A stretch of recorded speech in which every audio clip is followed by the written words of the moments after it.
I had to assert myself in every area of my life. I didn't know how to speak on stage. I had to assert myself. I didn't know how to sell a book. I had to assert myself. You have to take initiative to learn the thing and do the thing over and over and over. Taking command of your life, that's high agency. When you assert yourself in difficult situations, when you actually assert yourself, when you take the initiative, you are the agent of control in your life ultimately.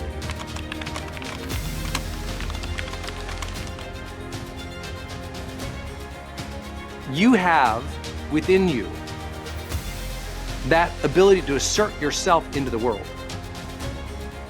Not lock yourself in your room. Assert yourself into the room. Assert yourself into the school. Assert yourself at work. Assert yourself into the difficulty, right? It's the firefighter that still asserts themselves into the burning building. That's scary, and that's the stuff of real courage. See, when you assert yourself into difficult situations, that's courageous. Now, when you think about it, when you actually assert yourself, when you take the initiative. And so many of us, because we want psychological safety 24/7, we've had no courage for a decade. Courage. Asserting yourself even when it's not safe. Asserting yourself even when it's not comfortable. Not worrying about, do I feel perfect, but rather, can I do something here? Can I contribute here? Can I lead here? Can I shift here? Even if it's gonna feel awkward, weird and awful, I don't know. Like, I had to assert myself in every area of my life. I didn't know how to speak on stage. I had to assert myself. I didn't know how to sell a book. I had to assert myself. I didn't know how to do these broadcasts. I had to assert myself. You have to take initiative to learn the thing and do the thing over and over and over. That's high agency, right? Taking command of your life, that's high agency. Being in a forward lean, assertive, initiative-focused style of living again. Being back in motion, making those bold moves, doing the things, even when it's hard. That is what's gonna shift you through. And that's the thing that gives you the even potentiality of having all the things you want. The bigger house, the bigger car, paying for school, the extraordinary wealth, achievements, and health. None of it happens without asserting yourself in the world again. Higher agency in your life. You are the agent of control in your life ultimately. Now, I'm someone who believes that there's a higher agent of control. I believe in God, and I believe in His divine guidance. And I also know God has a lot of will for me. God has opened up doors. God believes, but I can also feel that impulse and feel that calling, and I can choose not to do it. And that free will that we were granted, I believe in that.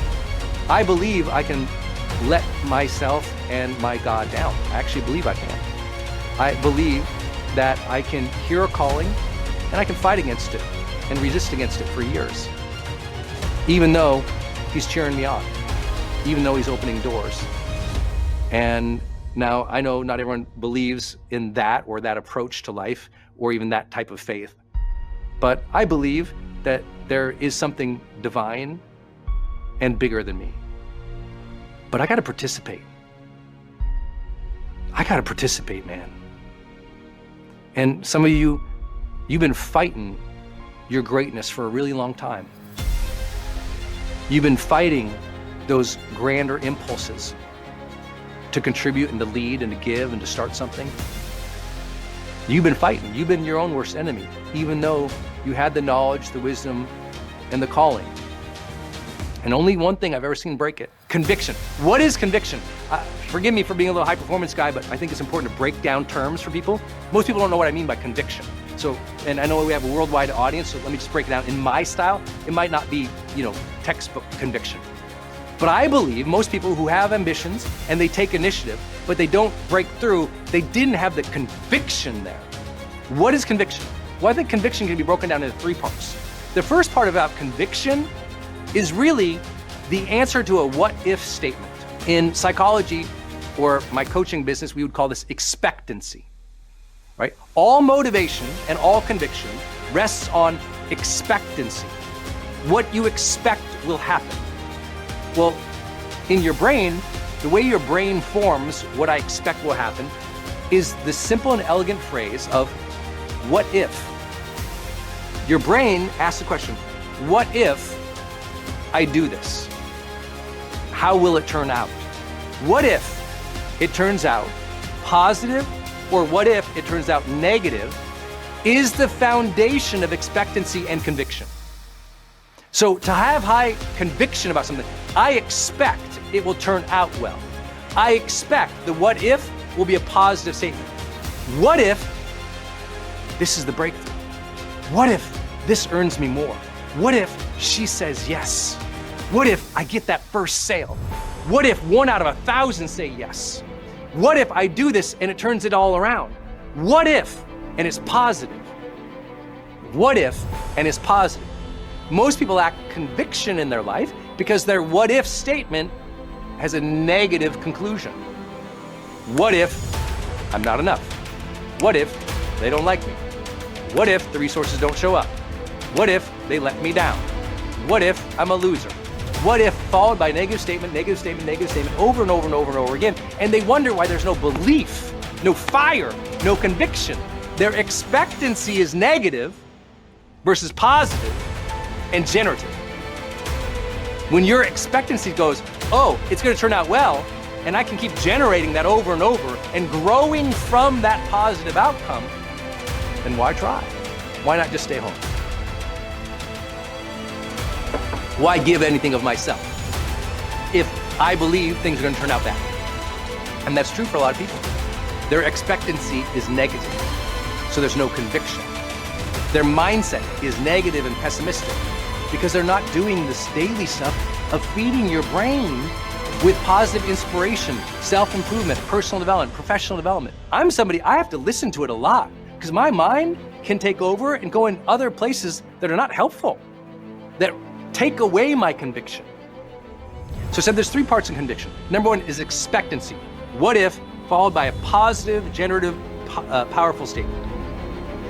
But also, conviction is a level, just the other 2 parts of it are intensity and urgency. See, a lot of people, they know they have good ambitions. They're character-driven people. They want to take initiative. But the conviction's gone, man. There's no intensity, there's no edge, there's no urgency. They show up and go through the motions, and they're just kind of like out of it because they haven't taught themselves to feel the reward of what they do, feel the impact of what they do. There's no intensity there. There's no care there because they're going through the motions versus really crafting their contribution. There's no conviction in the marriage anymore because they haven't opened themselves up to be present and fun and affectionate. So see, the more bland things are every single day because you put no intention and generosity into it, the more you're killing your intensity and conviction. I also believe most people don't have sufficient urgency. Urgency. And you know why most people have urgency? They've never had accountability in their life. That's why. People don't have urgency in their life because they never had accountability. They never had someone say, hey, this was the deadline, you missed it. They never had someone say, hey, this was what you promised. They never had someone say, hey, you were supposed to show up. You need to show up. And see, the problem is, you think I'm saying that as a boss. I'm saying that your brain didn't do that. Your brain didn't expect you to be a person of character who followed through on what you said. So you lost all urgency. Because guess what? If I don't have to follow through on what I say, what's so urgent? If I don't have to follow through this week, this day, this ever, if you don't give yourself deadlines, don't be shocked that you're not driven anymore. If you don't give yourself deadlines, don't be shocked you're not driven. I have to give myself so many deadlines to maintain the edge and the drive and the fire. And some people say, oh, that feels like a lot of pressure. I'm like, good. You need more pressure in your life. The positive, intentional, combinatorial types of pressure that develop your character.